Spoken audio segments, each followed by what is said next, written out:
बिस्मिल्लाहिर्रहमानिर्रहीम। अच्छा ही बच्चों, अब आपका है नेक्स्ट टॉपिक है ट्रिग्नोमेट्री का। इसमें साइन, कॉज और टेंजेंट जो फंक्शंस हैं, ठीक है, उनकी प्रॉपर्टीज़ इन्वेस्टिगेट करनी है। एक यूनिट सर्कल आप ले लें, ऐसा सर्कल जिसका रेडियस 1 होता है और सेंटर जिसका ओरिजिन के ऊपर, ठीक है, ये एक्स एक्सिस। तो जब इसको ड्रा करोगे, ये यूनिट सर्कल है, इसकी लेंथ यहाँ तक 1 है, ये भी 1 है, ये भी 1। आप यहाँ पर एक पॉइंट लें, ठीक है, जिसके कोऑर्डिनेट एक्स और वाई, ठीक है, ये और ये दो लेंथ हैं, ये एक्स लेंथ होती है और ये वाई। यहाँ से लेके यहाँ तक ये जो रेडियस है इसकी लंबाई तो वैसे ही 1 है, ये एंगल थीटा है। अब ये ट्राइंगल आप साइड वे कर लो। अब ये बताते हैं करना के जा रहे हैं हम। यहाँ पर अगर आप रेशियो अप्लाई करते हो इस एंगल के लिए आज से साइन, तो वो होता है perpendicular over hypotenuse, Y over 1। तो वाई की वैल्यू साइन थीटा आ गई यूनिट सर्कल के लिए। अगर आप इस एंगल के लिए आज से कॉज अप्लाई करते हो तो वो होती है बेस ओवर हाइपोटेनियस, तो यहाँ से एक्स की वैल्यू ही आ जाएगी। ठीक हो गया। अब हमने कॉज और साइन जो भी फंक्शन होगा उसको हमने इन्वेस्टिगेट करना है, किसके लिए, उसकी प्रॉपर्टीज़ के लिए, ठीक है। लेकिन ये जो एक्स और वाई की वैल्यूज़ आई हैं, ये तो ये पॉइंट नहीं था एक्स और वाई, तो इसमें ये कॉस थीटा हो गया और ये क्या है, साइन थीटा हो गया। तो ये जो कोऑर्डिनेट्स हैं एक्स और वाई वो असल में ये बन गए। ठीक हो गया। इसको क्या कहते हैं, एक्स कोऑर्डिनेट,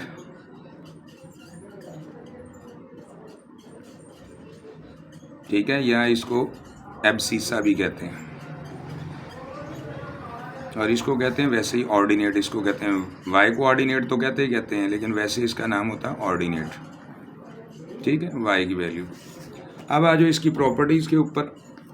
ये सारी इसकी प्रॉपर्टीज़ हैं जो हमने इन्वेस्टिगेट करी। वो ये कहता है कि अगर आप एंटी क्लॉकवाइज एंगल मेजर करें या क्लॉकवाइज करें, ठीक है, तो दोनों में कॉज अप्लाई करोगे तो आंसर न्यूमेरिकली सेम आएगा। अब ये देखो ना, ये है, फ़र्ज़ करो एक है, आप इस एंगल के लिहाज से ऊपर की तरफ मूव करते हो एंटी क्लॉकवाइज, तो एंगल पॉजिटिव होता है। अगर क्लॉकवाइज कर गए तो एंगल नेगेटिव हो जाता है, ये थीटा। नीचे ये थीटा की वैल्यू अगर -45 है तो क्लॉकवाइज होने की वजह, ऊपर थीटा की वैल्यू पॉजिटिव है तो एंटी क्लॉकवाइज होने की वजह से। लेकिन वो कहता है दोनों पे, चाहे क्लॉकवाइज एंटी क्लॉकवाइज मूव करें या क्लॉकवाइज मूव करें, आंसर पे कोई फ़र्क नहीं पड़ता अगर आपने कॉज अप्लाई किया दोनों तरफ। यानी कॉज नेगेटिव एंगल का और पॉजिटिव का बराबर है, यानी कॉज एंटी क्लॉकवाइज रोटेशन में हो एंगल या क्लॉकवाइज रोटेशन में हो, कॉज आंसर सेम देता है। दूसरा फिर ये होता है सप्लीमेंट्री एंगल्स। सप्लीमेंट्री एंगल्स क्या होते हैं, ठीक है, फर्ज करो ये टोटल एंगल यहाँ से लेके यहाँ तक पूरी लाइन के ऊपर कितना होगा, 180 होगा ना। तो अगर ये 45 है यहाँ तक का, तो बाकी जो कितना होगा, टोटल 180 है, तो फिर ये 135 होगा। तो अगर दोनों को ऐड करोगे तो 180 आएगा ना आंसर, ठीक है। तो वो ये कहता है कि ये आपके पास अगर थीटा होगा तो ये कैसे आएगा, 180 में से इसको माइनस कर दो, ठीक है, थीटा है ना, 180 में से माइनस करोगे, फिर इसका कॉज अप्लाई करो आप, ठीक है, और इधर भी कॉज अप्लाई करोगे तो वो आंसर सेम आएगा। वो ये कह रहा है, इसके साथ माइनस लगाना पड़ेगा आपको, ठीक है। तो ये प्रॉपर्टी वो कहता है होल्ड करेगी। तो इधर थीटा की जगह 45 पुट कर दो, ये आ जाएगा cos 135। cos 135 -1/2 square root answer देता है। ये इधर माइनस वैसे ही आ रहा है आगे, और cos 45 जो होता है 1/2 स्क्वायर, तो दोनों साइड बराबर हों। अब चाहे एंगल इस तरह कर लो, थीटा -180 डिग्री, तो तब भी यही रिजल्ट होल्ड करता है। कॉज नेगेटिव का और पॉजिटिव का बराबर होता है ना, ये आपने पढ़ा हुआ है। तो वो प्रॉपर्टी यहाँ पर हमने यूज़ कर ली। इसका आंसर पहले ही आपको मालूम है कि माइनस में आता है सेकंड क्वाड्रेंट में होने की वजह से, और ये माइनस आ रहा है वैसे, और इसका आंसर ये। इसके बाद वो ये कहता है कि कॉज जो होता है पहले और चौथे में क्या है, पॉजिटिव होता है, ठीक है, सेकंड और थर्ड में ये नेगेटिव आंसर देता है। मुराद क्या है इससे, भाई आपके पास 0 से 90 के दरमियान में एंगल होंगे, 0 से बड़े 90 से छोटे, तो कॉज उस पर अप्लाई करोगे तो पॉजिटिव एंगल देगा। या 270 से लेके तो 360 तक, 270 से बड़ा एंगल हो और 360 से छोटा हो, तो उसके लिए कॉज पॉजिटिव आंसर देगा। मिसाल के तौर पर यहाँ पर 270 से बढ़ा गया 100 एंगल है, इससे छोटा, तो आंसर पॉजिटिव आएगा, चाहे कैलकुलेटर से निकाल लो। 0 और 90 का क्या मतलब है कि अगर आप 0 से बड़ा और 90 से छोटा एंगल निकालोगे तब भी पॉजिटिव आंसर आएगा इसका। और इसका क्या मतलब है कि थर्ड और फोर्थ में नेगेटिव होता है, यानी 90 से बड़ा एंगल हो और 180 से छोटा हो, मसलन 135 डिग्री, तो वो नेगेटिव आंसर देता है आपको। इसी तरह थर्ड क्वाड्रेंट में कॉज नेगेटिव होने का मतलब 180 से बड़ा एंगल और 270 से छोटा एंगल, तो वो 200 ले लोगे तो वो भी आंसर नेगेटिव ही आएगा। तो उसके बाद आपके पास आता है नेक्स्ट, कहता है कि कॉज जो होता है ना, अगर एक्स एक्सिस की राइट साइड पे आएंगे तो यहाँ पर एंगल होता है ना 0, 30, 60 डिग्री, ठीक है। तो कॉज की अगर 0 पुट करोगे तो कॉज 0 1 होगा, 360 पुट करो कॉज 360 भी 1 होगा। लेकिन अगर इधर वाले एंगल यूज़ करते हो आप जो कि नेगेटिव साइड पे हैं, यहाँ पर 180 है, 540 है, ये वाले एंगल यूज़ करोगे यहाँ पर, मतलब कॉज 180 तो वो -1 होगा, कॉज 540 वो भी -1 होगा, ठीक हो गया। तो राइट साइड पे एक्स एक्सिस के जो एंगल आएंगे उनके लिए कॉज +1 आंसर देता है, और लेफ्ट साइड पे जो एक्स एक्सिस के एंगल आएंगे उनका कॉज जो होता है -1 आंसर देता है। और अगर वाई एक्सिस पे आते हैं तो वाई एक्सिस पे कौन से एंगल होते हैं, 90, 270, इस तरह, तो उनमें से कोई भी एंगल आप लें और उसका कॉज लेंगे वो आंसर 0 कर देगा। मसलन कॉज 90 डिग्री भी 0 होता है, कॉज 270 भी 0 होता है, वो ये कह रहा है, ठीक है। इसके बाद ऑल पॉसिबल वैल्यूज़ जो अटेन करता है कॉज फंक्शन, ठीक है, तो वो आपके पास एंगल जो है जिसमें सारी पॉसिबल वैल्यूज़ अटेन कर लेता है वो 360 डिग्री होता है, ठीक है। उसको पीरियोडिक फंक्शन कहते हैं या पीरियड कहते हैं, मसलन ये, ठीक है। गौर से देखो ज़रा, यहाँ से लेके तो यहाँ तक चलता है, 0 पे 1 है, फिर 0, फिर -1, फिर 0, फिर +1, ठीक है। यहाँ से यहाँ तक इसने ऑल पॉसिबल वैल्यूज अटेन कर ली, इसके बाद इसने इसी तरह रिपीट हो ही जाना है, ठीक हो गया। इसको पीछे भी लेके जाओगे तो वो पिछले पैटर्न की बात करता है। मसलन ये 90 पे जब गया तो 0 हो गया ना, इधर और 90 पीछे एंगल आएंगे, यहाँ 1 से 90 पे आया तो 0, यहाँ से 90 पीछे जाओगे तो वहाँ 0 हो जाएगा -90 पे, इस तरह नेगेटिव वैल्यूज होती हैं। अब आ जाओ साइन फंक्शन की भी यही प्रॉपर्टीज़ है, अगर ये आपको अच्छी तरह आ गई हैं, ठीक है, ये वाली सारी चीज़ें, तो कहो साइन भी वही प्रॉपर्टीज़ हैं, वो अब आप वेरीफाई कर लेना खुद ही सारी। इसका भी पीरियड वही होता है, सिर्फ इसमें फ़र्क क्या है, कॉस 0 डिग्री के ऊपर जो होता है ना वो 1 आंसर देता है आपको, जबकि साइन 0 डिग्री के ऊपर 0 ही आंसर दे देता है, ये प्रॉब्लम, ठीक है। 90 पे ये 1 हो जाता है, दोबारा फिर 180 पे 0 हो जाता है, फिर 270 पे जाता है तो -1 होता है, दोबारा 360 पे आता है तो 0 होता है। पीरियड इसका भी 0 से 360, 0 से 360 के दरमियान अपनी ये सारी पॉसिबल वैल्यूज़ ले लेता है, 0, 1, 0, -1, फिर 0, ठीक हो गया। इस सारे स्नैरियो के अंदर क्या है, 0 से स्टार्ट हुआ, पॉसिबल 1 यानी मैक्सिमम 1 पे गया, फिर कम होगा 0 पे आया, फिर -1 पे गया, फिर बढ़ते हुए 0 पे आया, तो ये पॉसिबल वैल्यूज़ होती हैं 0 से 360। वो तो इसके पीछे आप इन्हीं एंगल्स में घुमाते जाओगे तो इधर और पीछे -1 इस पर आ जाएगा। इसके बाद टेंजेंट है, टेंजेंट तो होता है साइन और कॉज को डिवाइड कर दोगे तो वो आ जाएगा। बाकी प्रॉपर्टीज़ तो आपने इसी तरह वेरीफाई करनी है इसकी, ये आपने खुद करनी है बेटे, करोगे तो आएगा। मुझे तो आता है सारा कुछ, सीखना तो आपने, तो ये आप कर सकते हो, ठीक है। मैंने एक एक चीज़ आपको करके बता दी हुई है, ये देख लो, ये भी बता दी हुई है, ये भी, तो वो अब आपने वेरीफाई कर लेनी। इसका पीरियड 180 होता है, यानी जो होता है ना ये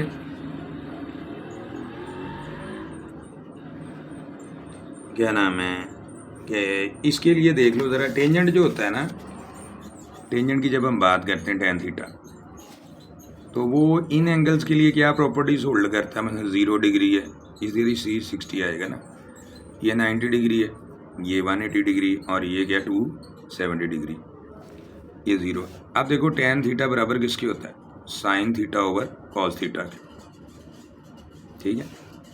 तो बटे के नीचे तो 0 अफोर्ड ही नहीं है, तो कॉस 0 कहाँ पर होता है, 90 के ऊपर, तो ये वैल्यूज़ आप ले ही नहीं सकते इसमें, क्योंकि उसके ऊपर ये वैसे ही अनडिफाइंड हो जाता है, तो वहाँ ब्रेक आ जाता है असल में, ठीक हो गया। अब साइन अगर 0 पुट करते हो तो नतीजा क्या निकलेगा, 0 डिग्री का मतलब है साइन 0 और कॉस 0, कॉस 0 क्या होता है 1, साइन 0 0 होता है, यानी इधर जितने भी एंगल्स आएंगे उनके लिए तो ये 0 हो गया, इधर भी क्या 0 ही आएगा, उसको भी चेक कर लो आप।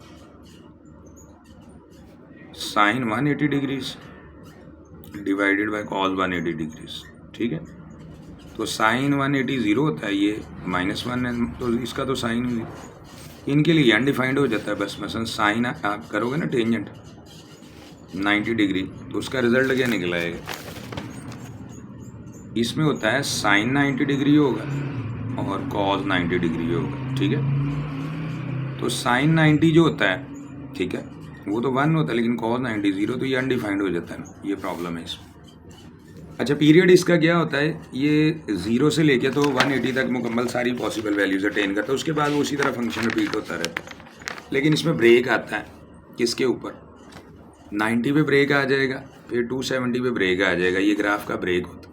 बाकी पॉसिबल वैल्यूज़ हैं, यानी जो एंगल 90 डिग्री पे आएंगे, यानी वाई एक्सिस पे -90 डिग्री, पॉजिटिव 90, 270, उनमें ब्रेक आ जाएगा, बाकी सारी पॉसिबल वैल्यूज़ हैं। अब ये एक चार्ट बना है, इसको याद रखना है आपने, ये प्रॉपर्टीज सारी, इसको भी, इनको भी और इनको भी, ठीक है, वो मैंने वेरीफाई कर दी है।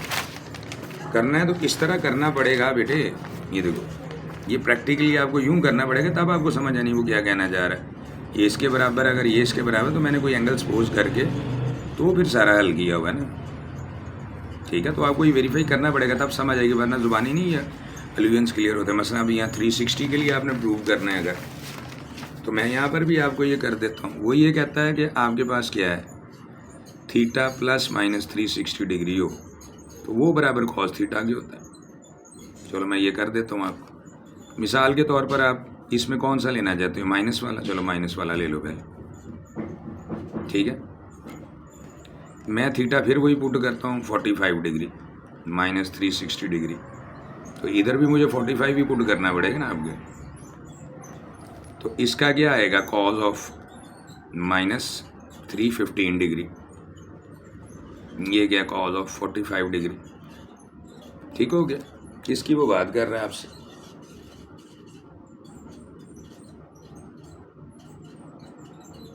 तो जब ये आप इधर से घूमोगे, गौर से देखो ज़रा, ये -90 डिग्री होता है इधर, अगर इधर से इधर आते हो, ठीक है, इधर -180 डिग्री है, -270 डिग्री है, ठीक है, और इधर -360 डिग्री है। तो -315 किधर आएगा, यहाँ से चलते हुए यहीं पर ही कहीं आएगा ना, यूँ, ये -315 डिग्री है, तो ये दोबारा फर्स्ट क्वाड्रेंट नहीं बन गया।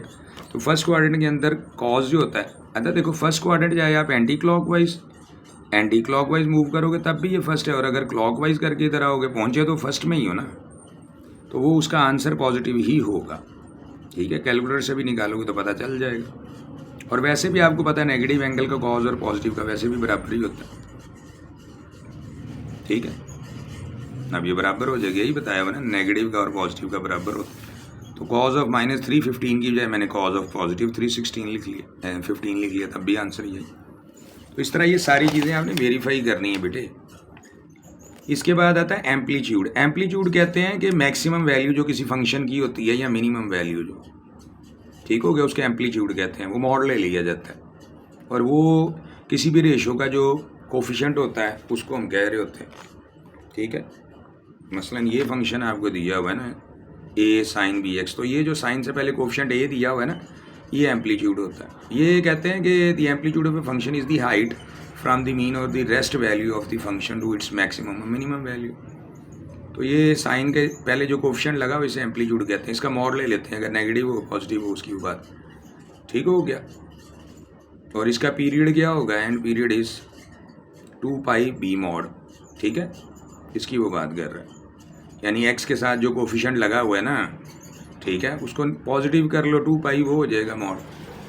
अब न्यूमेरिकल आता है, तो इसी तरह ये एम्पलीट्यूड और इसका मॉड ले लोगे, तो ये इसका क्या बन जाएगा, पीरियड बन जाएगा, ठीक हो गया भाई। वैसे तो पीरियड आपने पढ़ा नहीं, इसको 360 होता है कॉज के लिए, साइन के लिए भी यही होता है, तो उसको वो 2π लिख लोगे। क्या लिखोगे, ये साथ अगर कोई कांस्टेंट, ये कब होता है, ठीक है, ये 2π है ना, 2π हो या 360 हो, बात तो वही है। लेकिन ये कब आपका यूज़ करते हो, जब अकेला क्या हो, थीटा हो, या यूँ लिखा हो अकेला x लिखा हो, आई बात समझ में।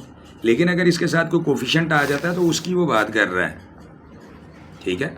अगर अकेला यूँ लिखा होता है ना, मतलब कॉज यूँ खाली, तो एम्पलीट्यूड क्या होना था, ये a मॉड, ठीक है। और पीरियड क्या हो जाना था इसका, ठीक है, खाली एक्स होने की वजह से इसका पीरियड सिर्फ क्या होना था, 2 पाई होना था।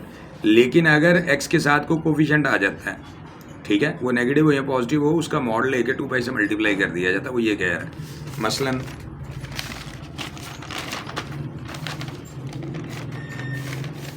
फ़र्ज़ करो कि ये आपके पास है साइन फंक्शन, ठीक है, 3 साइन ऑफ, ठीक है, क्या दिया हुआ है आपको 4/3x ये दिया हुआ, ठीक है। तो वही इसी से ही होना ना सारा जो पीरियड है। एम्पलीट्यूड क्या हो जाएगा ये, और पीरियड जो होगा वो क्या बताया उसने, पीरियड क्या बताया हुआ उसने, ये सारी चीज़ ही बताई हुई है। 2 पाई से मल्टीप्लाई कर दो इसको। अगर ये लिखा हुआ है तो इसको 2 पाई से फिर मल्टीप्लाई करना पड़ेगा, 2 पाई इंटू 4/3 मॉड, इसको हल कर लेना। अब बात समझ में आ गई, वो ये कह रहा है।